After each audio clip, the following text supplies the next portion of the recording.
আসসালামু আলাইকুম viewers, welcome back to my channel. নিয়ে আসলাম আজকে নতুন আরেকটা ভিডিও। আশা করছি সবাই ভালো আছেন, আমিও ভালো আছি।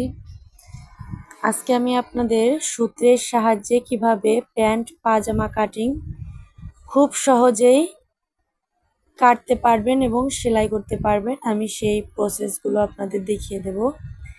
তাই ভিডিওটি স্কিপ না করে আমার পুরো ভিডিওর সাথেই থাকবেন, তাহলে মনোযোগ সহকারে দেখলে আপনারা খুব সহজেই এই প্যান্ট পাজামা কাটিং করতে পারবেন এবং সেলাইটাও পেরে যাবেন।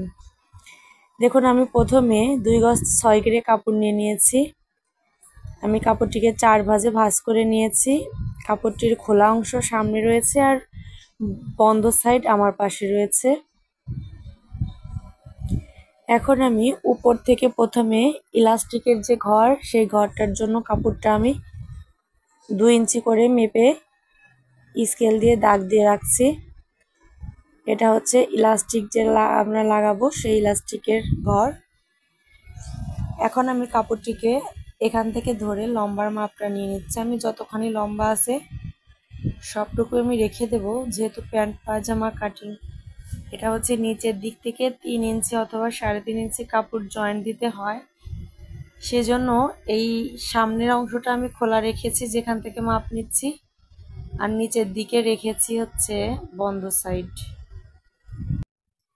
দেখুন, এখানে 38 ইঞ্চি বডির উপরে হলে পারে এখানে 14 অথবা 15 ইঞ্চি নেবেন আপনারা।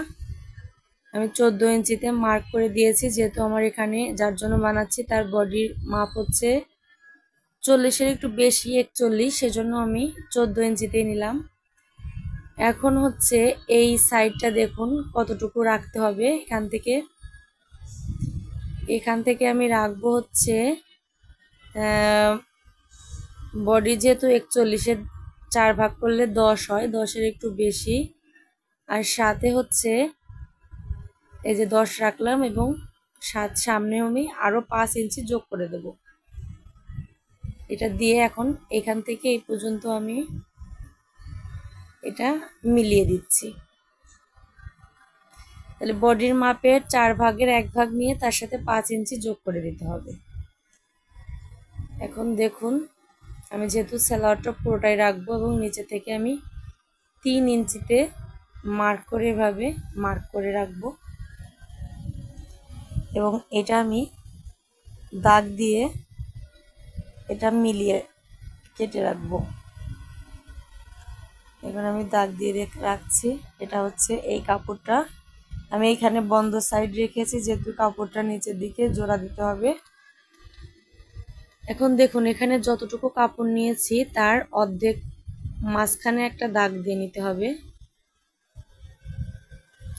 ঠিক এইখানে যে মাপ নিয়েছি, এই নিচে যে দাগ দিয়েছি এখানেও ঠিক সেই একই মাপ নিতে হবে। এবং পায়ের মোহরিতে আমি 6 ইঞ্চি রাখবো, সেজন্য এই পাশে 3, এই পাশে 3, মাঝখান দিয়ে 3 ইঞ্চি 3 ইঞ্চি করে দাগ দিতে হবে এবং হাফ ইঞ্চি করে রাখলাম সেলাইয়ের জন্য। এখন আমি এটা দাগ দিয়ে রেখেছি। 3 ইঞ্চি রেখে হাফ ইঞ্চি সেলাইয়ের জন্য রাখতে হবে। এখন এই দাগ অনুযায়ী এই দাগ আর এই দাগগুলো এভাবে মিলিয়ে দিতে হবে। এই দাগ এভাবে স্কেলের সাহায্যে বা কাপড় কাটার যে স্কেল আছে সেটার সাহায্যে মিলিয়ে দেব এবং এই হাইয়ের এখানে একটু রাউন্ড শেপ দিয়ে নেব। সুপ্রিয় দর্শক, আমি আগেই বলেছি প্যান্ট পাজামা কাটা কিন্তু অনেক সহজ।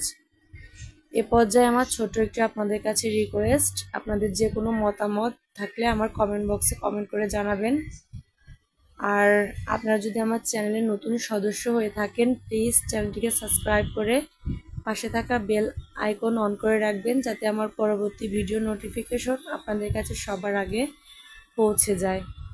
দেখুন, আমি দাগগুলোকে মিলিয়ে নিয়েছি। এখন কেচির সাহায্যে দাগগুলোকে কেটে দিতে হবে। অনেকেই ভয় পান প্যান্ট পাজামা কাটতে। দেখুন, আমার এই নিয়মগুলো ফলো করে আপনারা খুব সহজেই যে কোনো বডির মাপের জন্য আপনারা এই প্যান্ট পাজামা কাটিং করতে পারবেন। দেখুন, আমি পাজামাটা কাটিং করে নিয়েছি। এই যে নিচে এটা হচ্ছে পটির কাপড় কাটিং করেছি। আমার এই পটি কিভাবে কাটতে হয় সেটার ভিডিও আমার চ্যানেলে দেওয়া আছে, আপনারা দেখে আসতে পারেন। এখন সেলাই করে আপনাদের দেখিয়ে দেব। যেহেতু আমি আগেও সালোয়ার সেলাই করেছি, আমার চ্যানেলে আছে, আপনারা কিভাবে সেলাই করতে হয় আমি ফুল ভিডিওটি অনেক লম্বা হয়ে যাবে দেখে ডিটেলস দেখাবো না, জাস্ট যেভাবে সেলাই করতে হয় যেখানে যেখানে আমি সেটি দেখিয়ে দেব। আপনারা মনোযোগ সহকারে দেখলেই বুঝতে পারবেন। দেখুন যে এক পাশ বন্ধ সাইড ছিল, আমি সেই সাইডটা কেটে নিয়েছি এবং ওই সাইড থেকেই আমি এখানে দেখুন আগে জোড়া দেওয়ার জন্য সেলাই করে নিচ্ছি। তারপরে উপর থেকে আমি দুটো করে চাপ সেলাই দিয়ে দেব। এই যে সাইডে হচ্ছে আমি হাইয়ের অংশ রাউন্ড করে কেটে নিয়েছি ওই সাইডে সেলাই করব না, অন্য পাশের কাপড়টি আমি সেলাই করে দেখুন উপর থেকে চাপ সেলাই দিয়ে নিয়েছি। দেখুন আমি এটা দুইটা করে চাপ সেলাই দিয়ে নিয়েছি। আমার সেলাই দেওয়া হয়ে গেছে। দুই পাটি এরকম সেলাই করে নিয়ে পরবর্তী অংশটায় হচ্ছে এই পট্টি লাগিয়ে নিয়েছি। দেখুন এই সালোয়ার কিভাবে পট্টি লাগাতে হয় সেই ভিডিও আমার ডেসক্রিপশন বক্সে দেওয়া থাকবে বা আমার চ্যানেলে দেওয়া থাকবে, আপনারা অবশ্যই দেখে আসতে পারেন। পাজামাতে পট্টি লাগানো কিন্তু একদম সহজ, এটা কঠিন কোনো কিছু না।